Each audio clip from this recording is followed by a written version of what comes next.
scientist. As in, I look at the natural world to try to understand the processes and what happens with those. And so I make a lot of observations to try to understand early life on Earth, microbial communities, and just sort of explore some of the ideas about where we came from.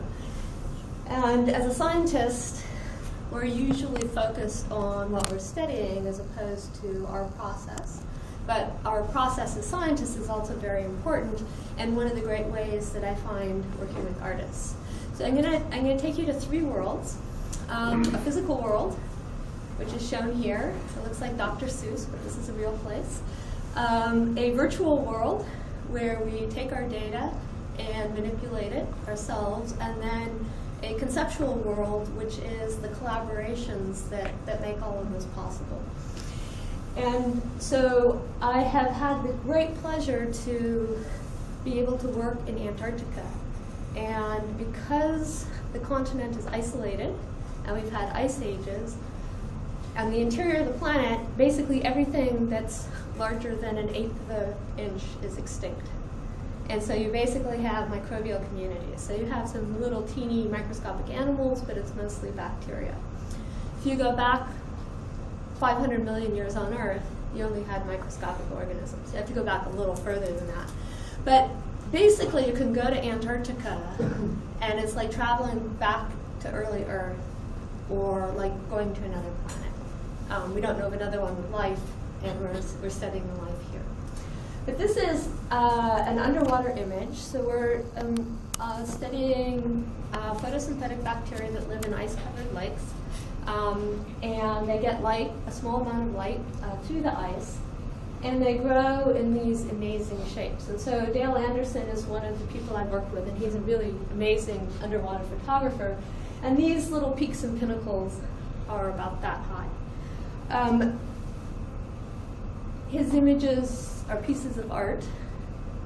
One of the things we're really interested in is what causes the bacteria to create these amazing sculptures. We see some similar ones fossilized in the rock record that go back billions of years. If we can understand what's sculpting these bacterial communities, maybe we can learn something about what was happening for early life on Earth. So one of my graduate students has worked with drop cameras. So this is a GoPro camera that we now know how to turn. We drill a hole in the ice, and these are those same pinnacles. We have a little bolt to show which way is down because you can't control that yet. But you have this amazing complexity of shape. And it's all from the growth of microscopic threads of bacteria that are photosynthesizing, absorbing nutrients from the water, releasing waste into the water. There are a few hot springs on Earth that have some things like this in sort of small pools, like in Yellowstone. It's a beautiful place to look at them. But this particular lake, one of the things we did in December down there was we drilled a lot of holes in the ice. The ice is 4 meters thick, so a one-story building. And everywhere on the lake floor that was shallower than 50 meters has these pinnacles. And basically there are 1 billion pinnacles or so in this lake, where you take the area. So this is something that early Earth looked like before we got here. So we have this great collaboration trying to understand these beautiful landscapes. But one of the problems is getting to actually look at them. We can drill holes in the ice and put cameras down, but we also send divers down in dry suits. This particular lake has quite warm water. It's slightly above freezing as opposed to exactly at freezing. It takes a lot of, we camp out in this sort of foreign planet. The diver goes down in through the hole in the ice, and we have a rope so that they can find their way back, because they can't bring any data back if they don't make it back themselves. And then we take photographs, make measurements, and collect samples. So I didn't start this work until I was old enough that I didn't actually want to spend the time to become skilled as a diver. So it takes a huge amount of training and a very large number of dives in deep, cold water before you're even allowed to do this. And so I work with my student Tyler here and a colleague Ian Hawes from New Zealand, and then Dale Anderson for the diving. So I don't get to see these worlds except with the types of things that I'm showing you, and the samples, and then some of these beautiful images. And this is where one of the ways that the photography in particular becomes extremely important. So these little pinnacles are about an inch or so tall. And this is underwater macro photography in 0 degree water, or freezing water. You can see the little puff balls at the top. When you take samples, we can actually take those bacteria and genetically classify them and understand what organisms are there. And there's a correlation between the colors that you see and the organisms that are present. And like any ecology, like a rainforest, there are different organisms like different parts of the structure. And so one of the questions is using these patterns and the information we can get about the organisms to try to understand how you actually get these structures to work.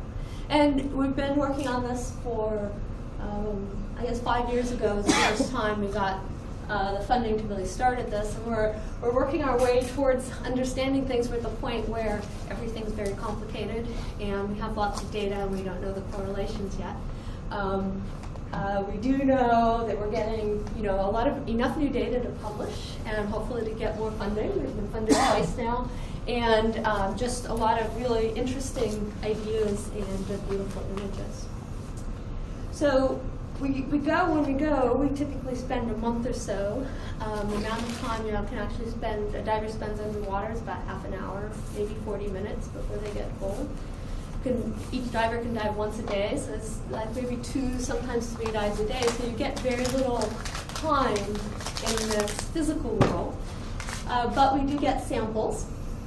And so these are from a different lake, and one of the ways the divers collect samples is they take a clear pipe, push it down over some of the structures, cap the bottom, and then we can bring them up and photograph them. And you get all these little bubbles as the pressure releases. And in one of the lakes, you actually get minerals forming in them, so they basically have a skeleton that's growing. They're becoming fossilized as they form. And so we can dissect them and look at the fossil, sort of the interior part of it, which captures some of the layers as they grew. It gives a history of their growth. One of the great things, though, is we can use a mouse scanner in the vet school and measure the density differences. So it's a CAT scanner, like people look at bones. Our pores are about the diameter of the little test subjects that they do the mice in, and we can make these scans that tell you what the density is. And so this has some of the mineral calcite in here, and then some sand, and then the microbial parts of it are low density. So this gives you a good sense of the mineral components of it. And that's where the virtual world comes in.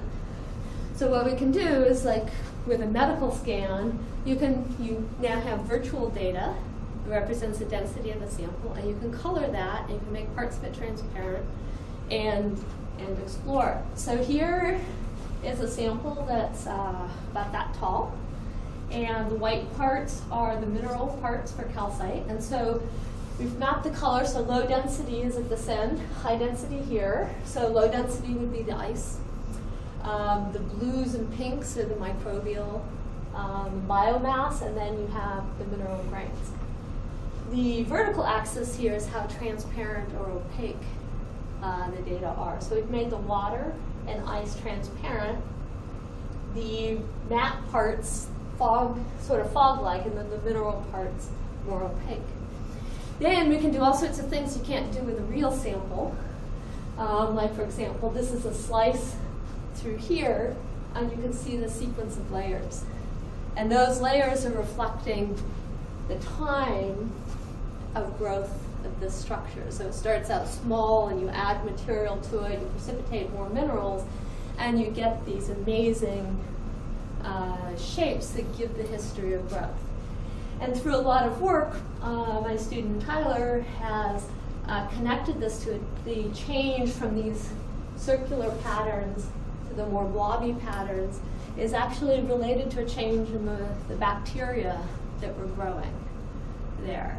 And so we're starting to piece together a little bit of that history. So to publish things and to give you a talk, you see things in 2 dimensions. Most of the work we actually look at in 3 dimensions. And so we have the cave part of it is a virtual reality environment. This is me. My image is captured by 2 Microsoft Kinects looking at each way. And this is Oliver, the main computer scientist, doing the same thing. And so I'll show you a little bit about the cave in a minute. I'm in the holodeck for scientists. Oliver's in front of a 3D TV. And Barack, a third person, is looking at us on a computer screen. And so we're physically in 3 separate places. And this is a virtual image of the sample that's stored in the computer. And the software merges us together in a way that we can interact. You can see that I'm very small relative to Oliver. That's because I'm in an environment and I made my sample that's really this tall, about my size. Oliver's sitting in front of a largish 3D TV, but he's made the sample relatively small, so he looks big relative to the sample compared to me. So I'm going to show you a little bit more of this video in a minute with some of the sound, but I thought I'd introduce you a little bit more to the technology.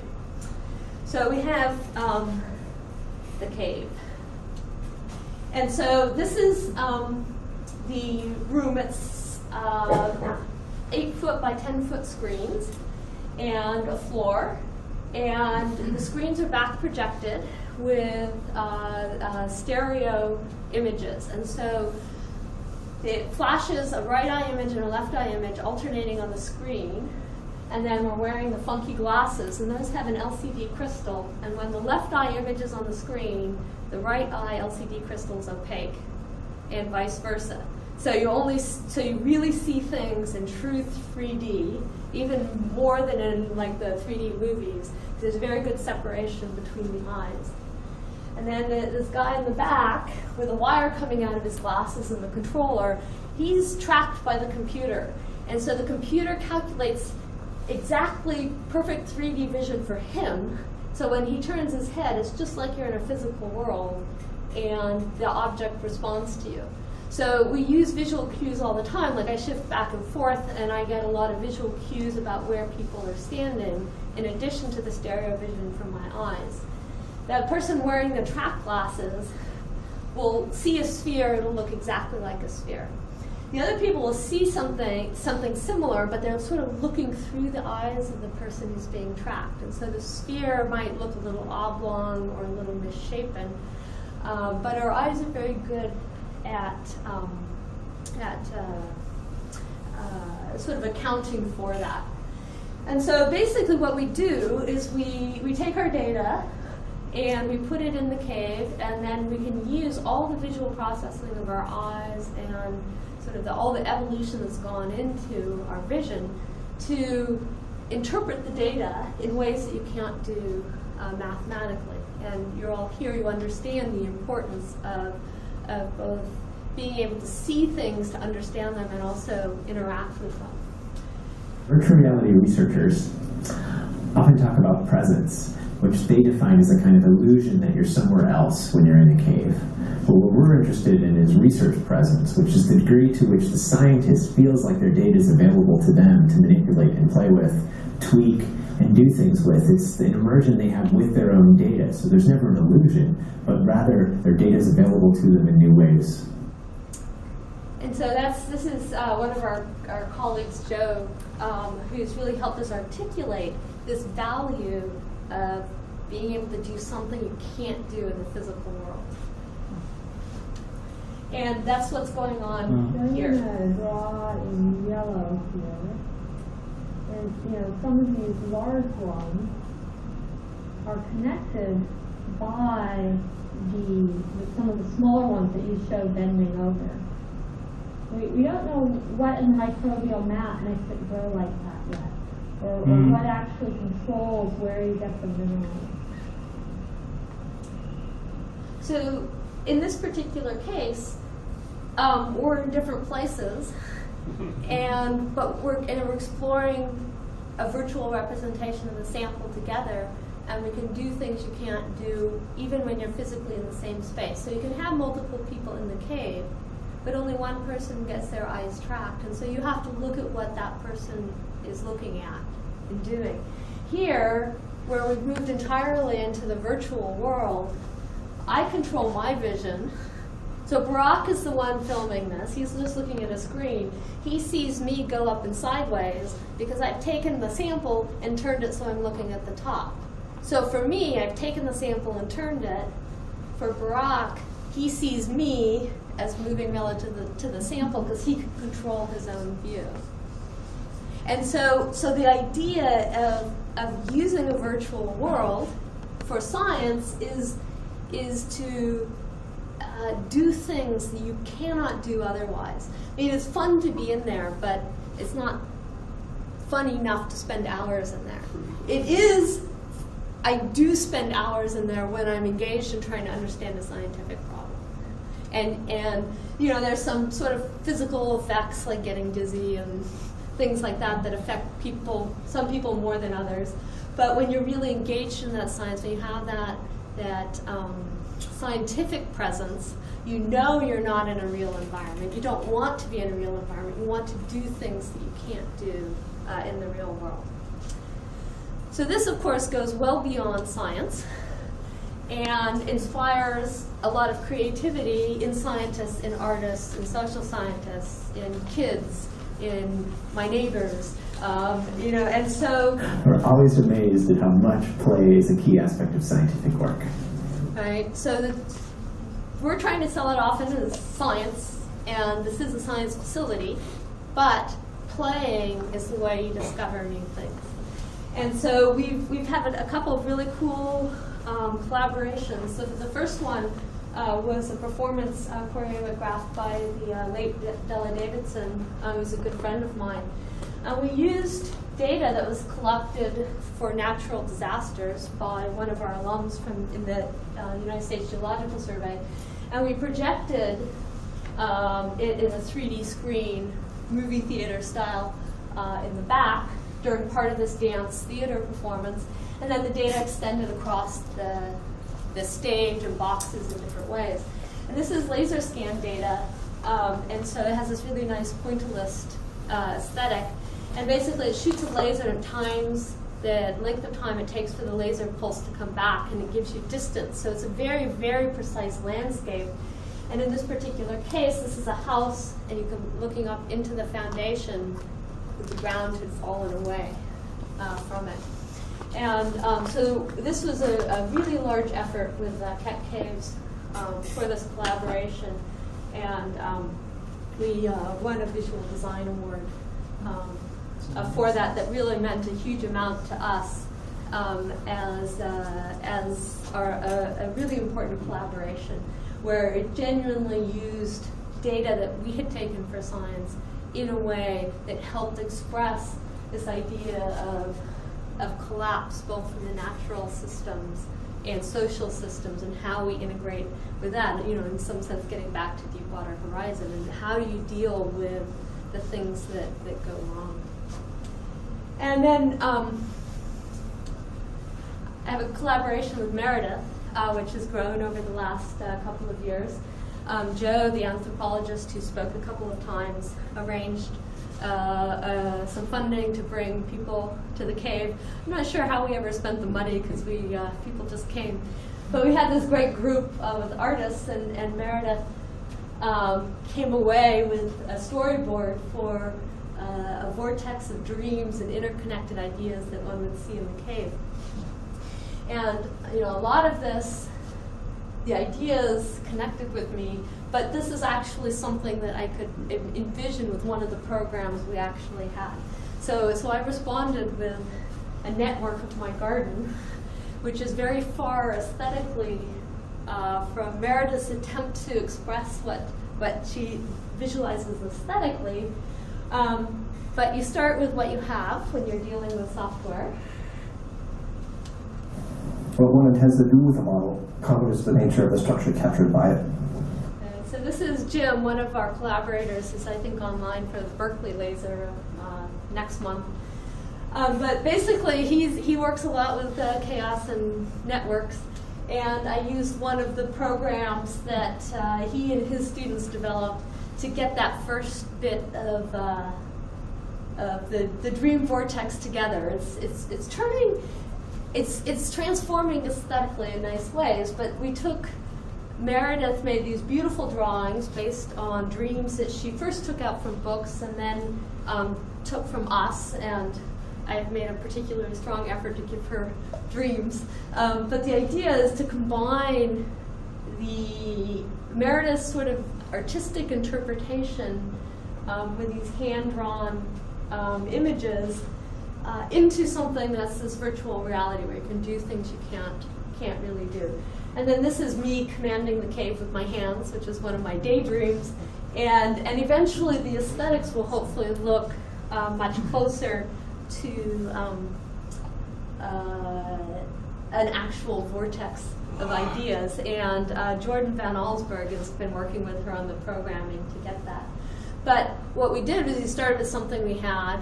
This program has limitations that were structured by what it was intended to do, and by incorporating the new intent and the new purpose with the artistic expression, we can change and adjust that. And we find that when we do that, the different view that comes from an artistic perception helps us think about the science data differently, and we get new insights from it. We have shown it at Maker Faire, both in 2012, 2013. This is on a 3D TV, and it's really, really interesting, again, to have that interactivity, to see how people respond to both the science data and the collaborations. And so this is my last slide. I showed you a couple examples of what we have in the cave. I also work with the Curiosity rover on Mars, and this is one of my favorite projects. We've got this CAD model of the rover. We put it in front of images that the rover took in the cave, and I'm standing with it. So this is a model of the rover with images that are really from Mars, from the real rover, with me standing in front of it. And it sort of takes all that sense of sort of real data, engineering models, my presence, and puts it in this whole other world in our solar system. And we actually use this, not exactly the setup of the program, but we use that to try to understand the data that are coming through the rover and to make decisions about what we actually want the rover to do. So thank you.